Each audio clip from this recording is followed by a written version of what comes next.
Kami sapa dulu sahabat Rindu Baitullah umat Islam se-Indonesia yang kami hormati. Sebelum masuk ke sistem pelayanan, kami akan menyampaikan profil singkat dari Ribat Rindu Baitullah. Jadi kami bersama Tujuan Solo Raya pada tahun 2016 mendirikan branding layanan haji dan umroh dengan branding Ribat Rindu Baitullah. Karena kami pada waktu itu sebagai pionirnya adalah perasaan yang sama melihat kenyataan di kalangan umat Islam itu banyak yang kena problem, bahkan bahasa agak susahnya itu kena tipu dari beberapa travel, entah kena musibah atau manajemen yang lainnya. Intinya banyak trouble, banyak kejadian yang menimpa umat Islam ketika mereka hendak beribadah ke tanah suci. Maka kami bersama dengan Tujuan Solo Raya kemudian membuat branding khusus dalam rangka untuk memperbaiki pelayanan. Kami kerja secara profesional sehingga tidak terjadi hal-hal yang tidak diinginkan dalam rangka untuk melayani tamu-tamu Allah. Dan alhamdulillah dengan izin Allah Subhanahu wa taala sejak 2016 kami belum pernah dan mudah-mudahan tidak akan pernah terjadi kegagalan dalam memberangkatkan jamaah umroh. Karena kami sudah membuat paket itu sesuai dengan bookingan, jadi booking seat, jadwal, tanggal, paketnya sudah kami cantumkan sehingga alhamdulillah selama ini tepat waktu, tidak ada yang meleset bahkan gagal. Dan alhamdulillah sejak 2016 sampai sekarang ini, bahkan kemarin hari Sabtu pagi kepulangan jamaah kloter yang 9 hari bulan Syawal, kemudian sorenya kami menyambut jamaah yang kloter 13 hari pulang ke bandara dari Jakarta, terbang ke bandara Adi Sumarmo Solo. Alhamdulillah jamaah cukup senang, cukup puas. Kami sudah menyambut, dan bentuk kebahagiaan kami adalah ketika jamaah itu pulang dari tanah suci, mereka merekomendasikan keluarganya, merekomendasikan kerabatnya, bahkan tetangga jamaah masjid itu diajak untuk umroh bersama Rindu Baitullah. Bahkan jamaah ada yang berulang-ulang sampai 3 kali, 4 kali, bahkan sampai ada yang 7 kali umroh langganan bersama Ribat. Itu yang menjadikan kami mendapatkan kebanggaan di situ. Kami mulai berdiri itu di tahun 2016, tepatnya di bulan Mei. Kami diskusi dengan salah satu santri kami dulu di TPQ, dia sudah masuk di dunia travel, kemudian soal ke kami menawarkan, Ustaz ayo buka cabang umroh di Sragen gitu. Jadi Mei kami buka resmi cabang di Sragen, kemudian bulan November kami sudah memberangkatkan satu grup waktu itu 40 sekian jamaah, 50 lebih, 53 udah salah. Alhamdulillah saya dan Ustaz Marlan kebetulan perdana untuk mendampingi jamaah umroh, dan itu mengalir sampai sekarang. Ini kami prinsipnya menyediakan jasa layanan bagi tamu-tamu Allah mendapatkan pelayanan yang prima dengan tagline kami, Ribat, pilihan tepat, kebanggaan umat. Sehingga umat Islam tidak salah dalam memilih biru umroh, dipastikan ada 5 pasti itu, pasti jadwalnya, pasti maskapainya, pasti hotelnya, kemudian pasti tanggal keberangkatan dan seluruhnya. Itu menjadi jaminan yang kami berikan. Sehingga jamaah yang pertama adalah memilih yang tepat, yang kedua bangga dengan pelayanan di travel umroh. Adakah hambatan dalam mendirikan atau menjalankan usaha travel itu, Pak? Kalau hambatan-hambatan mesti ada ya. Salah satunya ketika kami menghadapi jamaah umroh itu ternyata dari kelas level paling bawah tingkat keimanan, karena mereka sudah terpanggil ke tanah suci itu kami harus membimbing dengan maksimal. Bahkan ada satu kejadian jamaah itu sampai di tanah suci, wallahu alam apakah karena dia waktu manasik tidak hadir, sudah beberapa hari di Mekah itu beliau menanyakan, Ustaz, kok ada sholat cuman sedekap, tidak benar kok tidak ada sujud gitu. Ternyata beliau belum tahu bahwa itu adalah sholat jenazah. Karena setiap hampir 5 waktu di tanah suci itu ada sholat jenazah. Dan setelah saya pastikan ternyata beliau seorang bayan. Jadi kepala dusun yang ternyata sholat jenazah belum tahu. Ini yang menjadi kami tergugah untuk berdakwah lewat dunia umroh ini. Kemudian dari situ kami ada bimbingan manasik, mengajarkan fikihnya, mengajarkan ilmu Islam, tata cara adab dan sebagainya itu masuk karena jamaah itu akan berangkat ke tanah suci, maka harus dengan hati yang suci, dengan ilmu yang suci, sehingga jamaah mendapatkan bekal yang cukup untuk beribadah ke tanah suci, tidak bingung, tidak ragu-ragu, dan mengetahui fadilah keutamaan ketika beribadah di tanah suci. Untuk peningkatan pelayanan pembimbing umroh sendiri itu dari pembimbing ribat ke pembimbingnya itu bagaimana ya Pak? Oke, baik. Jadi untuk standar kami di pelayanan, kalau di tempat lain mungkin pembimbing cuma satu, sementara kami setiap satu kloter kira-kira 40 sampai 45 jamaah itu, maka kami standarkan sebagai SOP untuk didampingi 2 orang ustaz. Satu sebagai pembimbing untuk memimpin ibadah, yang kedua adalah tour leader untuk membantu teknis dalam rangka melayani jamaah. Bahkan plus yang ketiga adalah seorang mutawif yang sudah tinggal di tanah suci sebagai guide, mempersiapkan hotel, catering, mempersiapkan bis untuk transportasi ketika mobilitas di sana untuk ziarah dan sebagainya. Sudah ada tim khusus yang menyambut, sehingga alhamdulillah jamaah sangat merasa nyaman, tidak ada teknis-teknis berat yang harus dibebankan ke jamaah, tapi kami handle dengan tim yang 3 orang ini. Kelebihan dari travel itu sendiri apa? Yes. Jadi kami lebih ke branding ke segi pelayanan Mbak. Kami mempercantik diri dengan sebuah pelayanan. Tadi dibimbing oleh 3 orang ustadz, 1 kloter.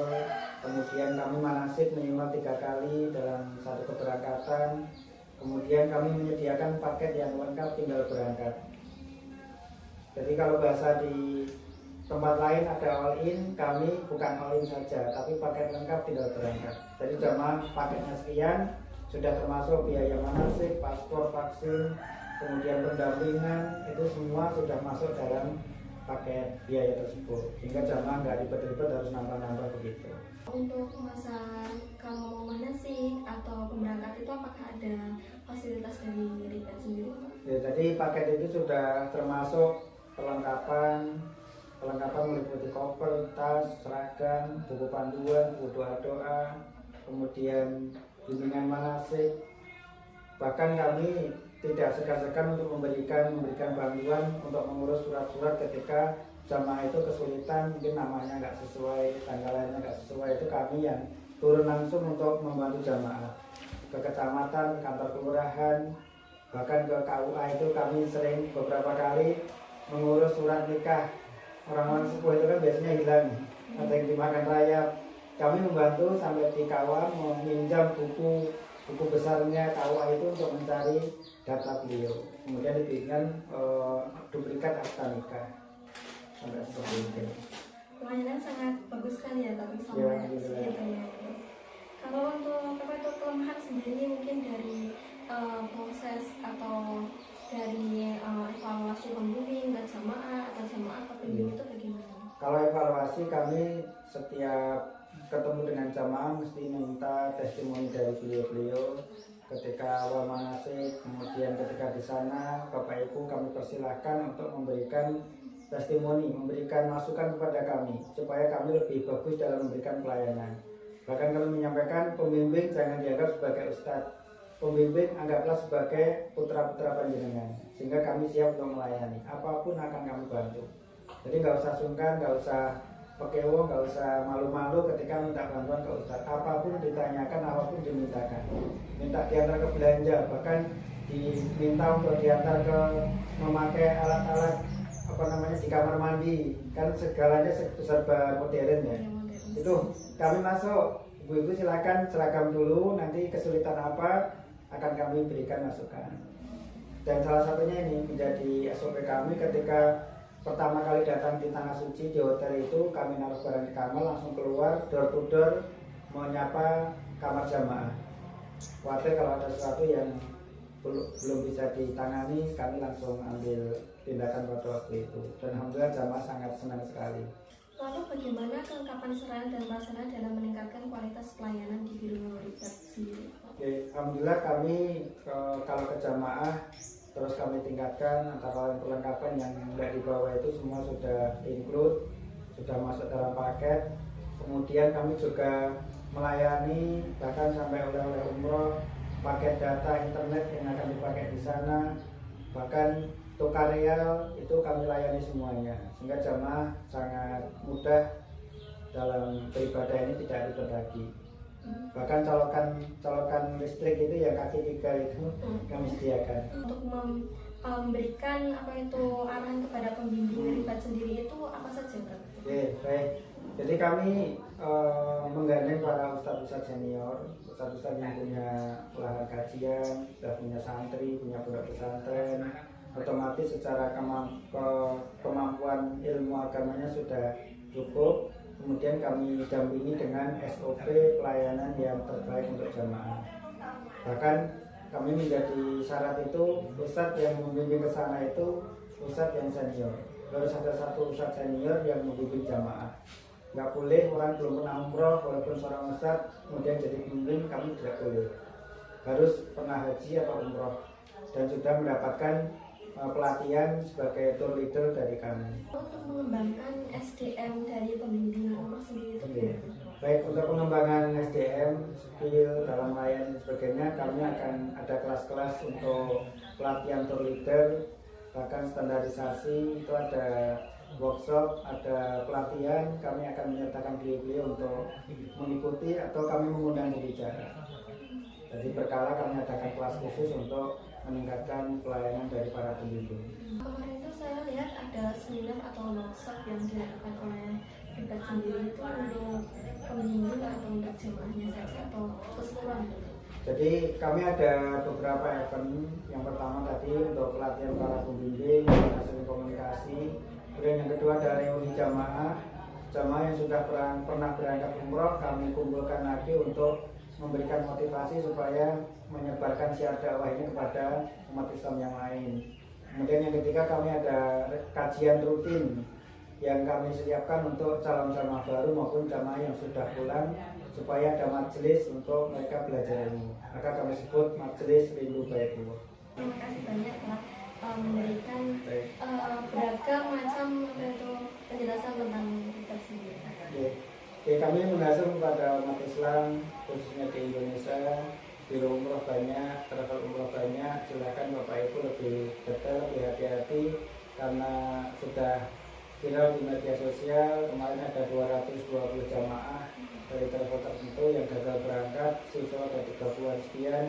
Ada yang sudah sampai Jakarta diinapkan sepekan, tiket pesawat nggak keluar, visa nggak keluar. Ada yang sudah sampai ke Saudi, hotel tidak didapatkan. Mereka harus terlantar di sana. Itu mudah-mudahan tidak terjadi. Maka pilihlah biro travel yang tepat, pastikan carilah testimoni dari para alumni jamaahnya, kemudian pastikan bahwa Anda aman dalam berangkat ke tanah suci untuk ibadah umroh. Dan kami buka seluas-luasnya bagi jamaah khususnya Mbak Elvi dan teman-teman untuk menjadi mitra di Baitullah, menyebarkan syiar dakwah haji dan umroh di seluruh Nusantara. Dan yang saya penelitian di ribat ini, terima kasih untuk keluarga ribat sendiri. Wassalamualaikum warahmatullahi wabarakatuh.